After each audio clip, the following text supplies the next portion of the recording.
On s'est déjà tous fait la réflexion de tout plaquer et partir pour vivre dans un van. Allez, ça se trouve dans les 1 an de vidéos quotidiennes que je vais faire là, il y a un moment où je vais dire allez, je plaque tout, je pars vivre dans un van. Bien le bonjour et bienvenue dans cette nouvelle vidéo qui s'inscrit donc dans la lignée de faire une vidéo par jour pendant 1 an. Ambitieux. Alors, je ne sais pas ce que j'ai en ce moment, je dois être très inspirée par le contenu que je consomme, ou en tout cas ça doit me ramener à des époques d'années en arrière, puisque hier j'ai fait une vidéo où je regardais la saison 1 des vlogs d'août d'Elena Situation, puisqu'elle va bientôt recommencer. Je me suis dit que ça aurait été cool de me refaire toutes les saisons des vlogs avant que les vlogs de cette année ne commencent, mais j'ai pas eu le temps.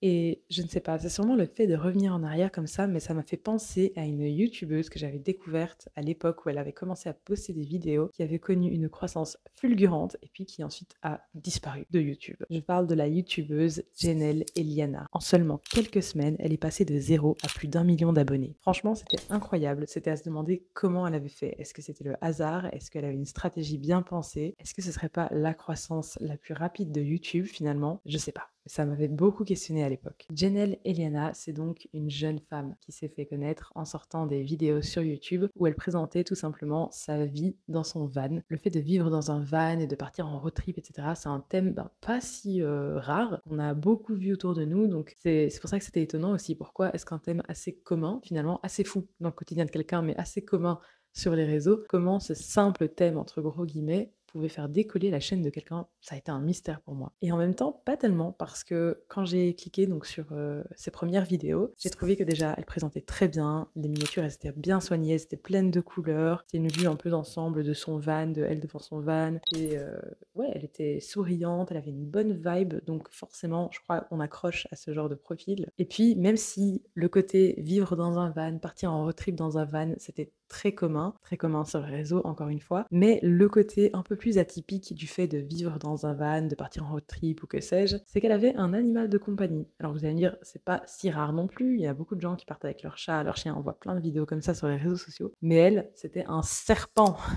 Je crois qu'il s'appelait Alfredo, peut-être qu'il s'appelle toujours Alfredo, je n'ai aucune idée de la durée de vie d'un serpent. Donc ça, c'est forcément très très très atypique, surtout que si on va dans les clichés, c'est une femme, une jeune femme qui a l'air très girly, comme ça, très soignée, et c'est vrai que c'est pas courant que les gens déjà aient un animal de compagnie comme ça, un serpent, mais qu'en plus, ce genre de profil, si je puis dire, ait un serpent. Donc je crois que tout ce que j'ai évoqué là, c'est un mix assez étonnant. Alors, peut-être qu'on clique sur la vidéo d'abord parce que la miniature présente bien, la personne est sympa, mais ce qui fait qu'on reste, je crois, c'est son originalité. Et ça rend le côté van life encore plus intéressant, on a envie de rester et de voir toute la vidéo. Et c'est ce que j'ai fait moi-même à l'époque. Et je crois que en à peine 1 mois, elle est passée de quelques abonnés ou pas d'abonnés, je sais plus si elle avait déjà des abonnés ou pas en commençant sa chaîne, mais elle est passée de quelques abonnés à 1 million d'abonnés en 1 mois, je pense. Corrigez-moi si je dis des bêtises, mais je crois que c'est ça. En tout cas, ça m'avait vraiment choquée à l'époque. Et là, j'ai pas fait de recherche, j'ai juste pris la caméra en me disant, je me suis rappelée de ce sujet, j'avais envie d'en parler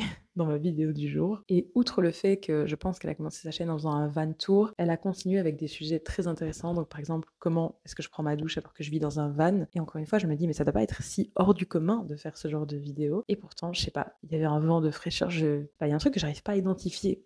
Si vous connaissez sa chaîne, si vous savez, si vous avez des pistes de réflexion, dites-moi, parce qu'il y avait, je sais pas, une aura, je dirais, je sais pas ce qu'il y avait. En fait, c'est peut-être justement le fait qu'à l'époque, c'était tendance, parce que ça date de quelques années, ce que je vous raconte, et le fait qu'elle ait sauté sur la tendance qui a marché aussi pour elle en plus de tout le reste. Je sais pas du tout. Puis c'est aussi un peu le hasard de YouTube, l'algorithme, qui peut parfois jouer en notre faveur, je pense. Par contre, maintenant, ce qui est assez paradoxal, c'est que elle ne fait plus de vidéos. Donc ça fait un moment qu'elle a pas posté. Et je crois que dans les dernières vidéos qu'elle a postées, elle avait fini par s'acheter une maison, donc finalement quitter la van life. C'est drôle de se dire que ce qui l'a rendue populaire finalement n'est pas resté, et en même temps, c'est normal. Je pense que les envies, les besoins évoluent. Mais n'empêche que le fait qu'elle ait disparu, c'était super bizarre. Je me suis rappelée d'elle comme ça, out of nowhere. Et je suis quand même allée voir son Instagram. Elle est toujours en vie. C'est super flippant de dire ça, mais j'ai regardé des vidéos récemment en plus de youtubeurs qui avaient disparu ou qui avaient arrêté leur chaîne pour certaines raisons. Et je me dis, mais c'est dingue, parce que parfois tu peux avoir des millions d'abonnés, tu peux être au sommet, tu peux être très populaire et tout s'arrête du jour au lendemain pour une raison X ou Y. Et je trouvais ça assez cocasse de revenir là-dessus aussi parce que je pense qu'on s'est déjà tous fait la réflexion de tout plaquer et partir pour vivre dans un van. Franchement, je crois que c'est un truc à tester. Allez, ça se trouve dans les 1 an de vidéos quotidiennes que je vais faire là, il y a un moment où je vais dire, allez, je plaque tout, je pars vivre dans un van. On va déjà passer par 1000, ce serait pas mal. Allez hop, c'est sur cette autoclash que je termine cette vidéo. J'avais juste envie de parler. J'ai pas eu le temps de beaucoup vlogger aujourd'hui, pas du tout même, puisque je prends la caméra maintenant. Mais ça a été une journée de problèmes techniques.